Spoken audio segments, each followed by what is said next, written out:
नमस्कार। सूचना एवं प्रसारण मंत्रालय के साप्ताहिक पॉडकास्ट में आपका स्वागत है।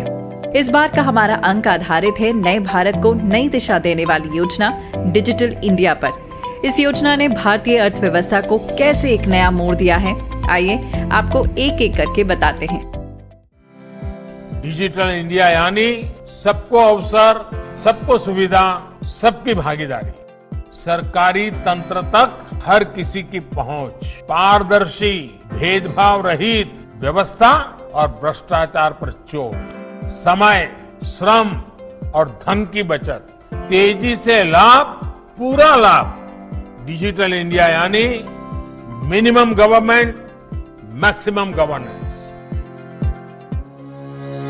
प्रधानमंत्री नरेंद्र मोदी की कही हुई ये बात हर कसौटी पर सही साबित हुई है। डिजिटल इंडिया से भारत के गरीबों को व्यवस्था की पारदर्शिता का लाभ मिला, तो वहीं बाकी अन्य वर्गों को भी समय, श्रम और धन की बचत का फायदा हुआ। 1 जुलाई 2015 को जब डिजिटल इंडिया योजना लॉन्च हुई तो किसी ने सोचा नहीं होगा कि भारत में देखते ही देखते लगभग सब कुछ डिजिटल हो जाएगा, जिसका एक उदाहरण हम बैंकिंग सेक्टर में देख सकते हैं। पिछले वर्ष दुनिया में 100 रियल टाइम डिजिटल भुगतान में से 46 भारत में हुए, यानी कि दुनिया का 46% डिजिटल लेन देन भारत में हुआ। डिजिटल इंडिया ने आम हो या खास सभी वर्गों को फायदा पहुंचाया है, जिसके बारे में हम आगे विस्तार से आपको जानकारी देंगे। सबसे पहले बात किसानों की। डिजिटल इंडिया का लाभ देश के छोटे और सीमांत किसानों को सर्वाधिक हुआ है। डायरेक्ट बेनिफिट ट्रांसफर के द्वारा किसानों के खातों में सीधे 2000 रुपए की राशि केंद्र सरकार द्वारा भेजी जा रही है। इस पारदर्शी प्रक्रिया से जहां किसानों को पूरी राशि मिल रही है, वहीं सरकार भ्रष्टाचार को भी खत्म करने के प्रयास में सफल हो रही है। अब बात स्वास्थ्य क्षेत्र की। डिजिटल इंडिया योजना के जरिए स्वास्थ्य क्षेत्र में अभूतपूर्व बदलाव आए हैं। सरकारी अस्पतालों के द्वारा दूर दराज के इलाके में रह रहे लोगों को टेली कंसल्टेशन और टेलीमेडिसिन की सुविधा मिल रही है। इसके अलावा मरीजों के रिकॉर्ड को सुरक्षित रखने के लिए मजबूत डेटाबेस भी मिला है। शिक्षा के क्षेत्र में डिजिटल इंडिया का योगदान कम नहीं है।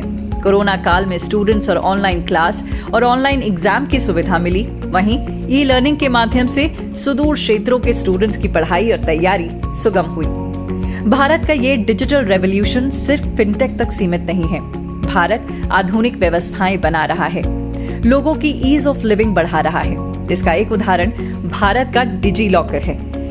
अब तक इससे 15 करोड़ से अधिक भारतीय जुड़ चुके हैं। ये डिजिटल इंडिया का ही कमाल है कि आज देश के करीब 50 करोड़ भारतीयों के बैंक अकाउंट्स खुल चुके हैं। Jan Dhan bank account, mobile phone और आधार आईडी की एक जैम ट्रिनिटी बनाई है। आज देश के 1 अरब से अधिक लोगों को उनके बैंक खातों और मोबाइल फोन से जुड़ी एक असाधारण डिजिटल बायोमेट्रिक पहचान मिली है। अगर आप अपने आसपास देखेंगे तो आप पाएंगे कि हर कोई छोटे बड़े भुगतान के लिए फोन का उपयोग कर रहा है, जिसमें एक चाय की दुकान, रेडी पटरी के दुकानदारों समेत बड़े बड़े शॉपिंग मॉल्स तक शामिल हैं। आज डिजिटल प्लेटफॉर्म निजता की रक्षा करते हुए लोगों के अधिकारों और सम्मान को सशक्त बना रहे हैं, साथ ही नागरिकों का जीवन सुगम बनाने में बड़ी भूमिका निभा रहे हैं। इस बार के अंक में बस इतना ही। अगली बार फिर मिलेंगे नए अंक में एक नए विषय के साथ। तब तक के लिए रखिए अपना ख्याल। नमस्कार।